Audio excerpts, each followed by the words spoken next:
Did you know how many wonders the modern era contains? I'll tell you. 2, just 2, and both of them are in the same technology, genetics. One of them is really astounding and tremendous, longevity. Longevity means that your city will grow on 2 citizens instead of 1 when your city grows. What does it mean? In theory, it's a great advantage, but quite frankly, look, when most of our cities, our old cities, they have achieved the maximum population, so this wonder will give them nothing, just nothing. But for our new cities or conquered cities, it will give you crucial advantage. You can grow this population really fast. And this is a positive moment of that wonder, but of course we would like it to obtain it an era before.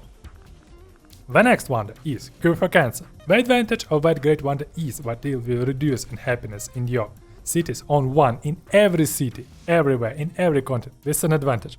Let's talk about disadvantages. Cost 1,000 shield. Nice. Addition that, come on, this is the last era. We could have done at least 2 content citizens, at least 2, because, look, 2 eras before, in the Middle Ages, in music theory we were able to build Bach Cathedral. We obtained 2 happy citizens from that wonder in all cities in one continent. Okay, but a cost is 60 and it was 2 eras before. So this wonder, cure for cancer, it's so late. We would like to achieve it in, I don't know, in the beginning of industrial era or something like that. And the second one, longevity. It gives you absolutely nothing, just absolutely nothing if you don't conquer our nations. In this case, I want to repeat it, all your cities are on the maximum population. So these were our astounding wonders. One of them is quote-unquote astounding of a modern age. Let's continue endless campaign, and now our main goal is to build longevity, because I would like to obtain this opportunity for our new cities. And after that we will obtain nuclear technology. I decided to change a little bit our technology schedule, and in addition to that I want to tell you what we started salting this wonder in our new area again. Look at this palace. It means that our great wonder longevity is being built right now. Our great wonder longevity has been built. Let's take a look on it. Booms. Where is it?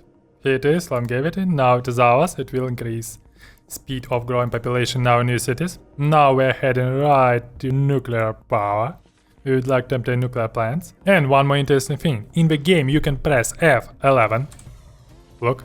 And take a look on the best cities in the world. The rank is based on the culture of the city. So our magnificent capital is #1 in the world, and our Ninja Falls is #5. It's not so bad, due to the fact especially that in the first part of the game we didn't build any wonders and the culture has never been our focus. And one more dirty trick. Look, nowadays we have 4 armies, more than 100 modern armies. Of course we can easily punish, for example, Inca, we can send these troops and punish it, but we would like to finish this game like a peaceful space victory. That's why these units are only for defense, our posh tails. Also I would like to share with you one important thing. Look, nowadays we don't need more modern armors. That's why I want to gradually reduce production of my modern armors. And the best way is, you can do it, you can press your advisors. In domestic advisor you can just change production of your cities. Look on the list. Just press the right button of your mouse. So for example here we can pick up wealth. And this is one of the trick. Look, in some cities everything was built. You have all you need in the city. That's why now you should build wealth. Wealth will produce you additional gold, and there is no limit in that game for a gold. And wealth can be powerful, you can use it for example for your research and so on. In addition to that, for example, soon we will research technology which will allow us to build nuclear power. You can easily press domestic advisor and change production on a nuclear plant, and after that change it back to gold. Sometimes, in some ways, it can give you additional income. So for example, before I started changing production of my cities, our final income was 9,300, now it's 600 more, 600 gold per turn. Especially due to the fact that on science we spend now 3,400, it means 10%, it's not so bad. That's a really funny thing with a great wonder Google Dam. Let's take a look. New Kawaka, it doesn't have any river in the radius of the city, but it has for free a hydro plant. But the most funny thing is, the funniest thing is what you can't see the hydro plant on the city. The city doesn't contain any river, but anyway, It has a header plant for free. The nuclear power technology has been researched. Now we are building nuclear plant. In all the cities which are allowed to build nuclear plant, it is needed to have a source of water near the city to build a nuclear plant. So for example, in some of our cities, for example, New Kawaka, we can build a nuclear plant because it doesn't contain any source of fresh water. It's something like a fresh water in Civilization 5. Addition to that, nowadays we are heading straight to robotics, because anyway we would like to obtain a manufacturing plant and we needed to build one of a spaceship part as a stasis chamber. Also I would like to describe you the spying system in the game. In our espionage, press E in the right corner of your screen. You can send a spy to a city of our civilization. So for example, I have spies in every civilization except Inca. Let's try to plant in Inca. Boom, now we have a spy in Cusco. After that, it's really important fact. First of all, we can start our spying missions. One of them is relentless in sabotage production, imitate propaganda. It means, but the city of our civilization can join your nation. Of course, it's not working for civilization which had democracy, but for example, Egypt doesn't have democracy. That's why we can spy, imitate propaganda in its cities. It's a low chance, it needs a lot of money. So for example, in small city, it needs more than 1,000 gold. It's really expensive, but one of the most important things of this spying system is what if you have a spy in our country. So for example, I have a spy in Egypt right now. What's why in our advisors and military advisors, you can take a look at their military. You can just see which units they have, what they're building, and so on. It's really, really important. For example, you can know if your enemy has tanks, if your enemy has aviation.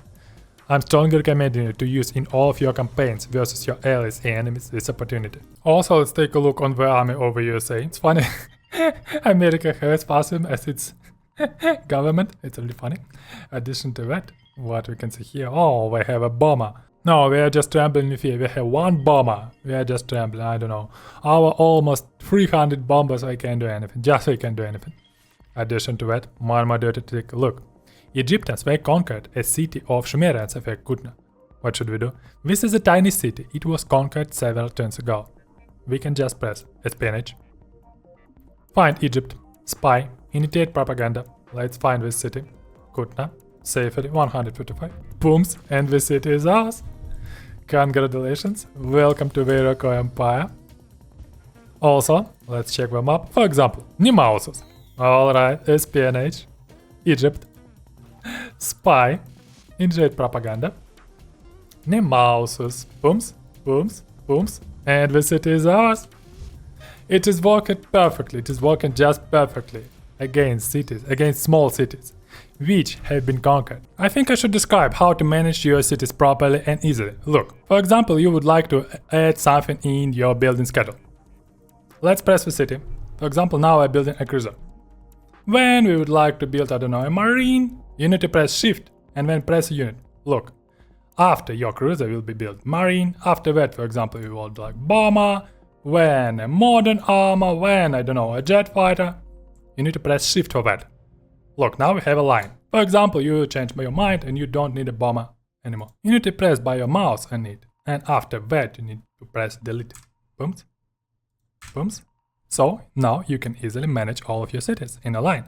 In addition to that, I want to mention what if in your line will be wealth. It will be working forever. So after building these 3 units, city will be automatically changed to wealth and it won't bother you anymore. We have researched technology robotics. Now manufacturing plants are being built in all our cities. In addition to that, I want to describe you 2 units. First of all, it's Aegis Cruiser. Aegis Cruiser, I really like it, look at it. It is just adorable, it's just adorable unit, I like building them. I even was building cruisers, common cruisers, to update into Aegis Cruiser. I like how it looks, it's so classy, it's so stylish. I just like how it looks. In addition to that, the technology allows us building radar artillery. Radar artillery looks nice, okay, bombardment 6, range 2, rate of fire 3, everything's fine, movement 2, but, the most important thing, but almost in the same technology, we can build a stealth bomber. And stealth bomber has operational range 16, bombardment 18, and addition to that, you can easily redeploy this unit the same turn. That's why, of course, we would prefer to build stealth bomber. And now we are researching stealth technology because we would like to update our air force, because now our air force contains of bombers, and the bombers in that age are obviously obsolete. Also, let's take a look on our research. Now we need to research only two technologies, superconductors and satellites. After that, we will be able to build all space parts for the space victory. The technology of superconductor has been researched. Now we can build two more spaceship parts. Both of them are not expensive, so it will be ready soon. In addition to that, we have only one more technology we have to research to achieve space victory. And also, we started updating our air force, and now we have our first elite wing, which contains stealth bombers and stealth fighters. And I want to show you stealth fighter range. This is the range of stealth fighter. So we can proceed reconnaissance almost in half a continent. And now let's take a look on a stealth bomber. Just look at it. From one point, we can almost bomb all the Egyptian empire. That's a really strong, powerful unit, but the only issue is that it's cost. So I'm strongly recommending you to use both types of units. So the strategy is absolutely simple, just very simple. Stealth fighter needs to find an enemy, and stealth bomber needs to eliminate it. We have researched the last technology needed for the space victory, satellites. Now we need to build only SS boosters, and of course we have a salted fish in our new organ. Let's cook it finally. Booms. Booms. Let's take a look on our spaceship. So, yes, this is the last part. It means that the next turn is going to be the final turn of our endless campaign. The last part of our ship is ready. Booms. Now we can launch our ship and watch magnificent astounding final movie. Let's start it. Launch. Booms. It was just an astounding and tremendous campaign. We started from a worker and a settler, and as a result we built a magnificent empire which contains more than 100 cities. We had in the end of campaign around 100 steel bombers and 500 modern armors. And in this precise moment I think that this movie is much better than in Civilization 5 and Civilization 6, for example. It was done almost, wait a second, 26 years ago, and still it astounds. Everything is detailed. People were thinking about it a lot. I think they spent a lot of time to make their final movie. And this final movie looks really nice, and we deserve it. In the end, it will be shown how many times we spent on that campaign. So soon we will be given by that information. Now we can just watch on our triumph on that campaign, on that endless campaign with a magnificent Iroquois empire. Here is our final screen. Oh, time spent 34 hours. Oh, it was a really long campaign. Of course, higher water. All hours were beaten by our tremendous empire. It's just funny, look at this picture. And all of them were complaining how it was hard for them to sustain. Alright, I see, chaps. Summary replay. You know, in previous versions of game it was working. Now it's not operational, it's pity. Because I would like to show the map, I would like to show how campaign goes, but we can press anything and nothing happens. Chaps, what's going on? Please fix it. Okay, it's just not operational. Let's continue. In fact, we have in a final list of top 5 cities, we have 2. Our magnificent capital Laura and Niagara Falls, where we used to prepare several salted fish. If you remember, Six and Chapel and Bach's Cathedral, both of them were our juicy and tasty salted fish during the medieval ages. Alright, let's make a final blow and see who we are. What a magnificent, well done. Alright, I hope this endless campaign was enjoyable, fun and tremendous. I was astounded by that game, I was astounded by our nation because it's really powerful and its abilities and its opportunities are really useful. Alright, so I think it is it for today, it is it for this endless campaign. See you soon on Tactical Imperative.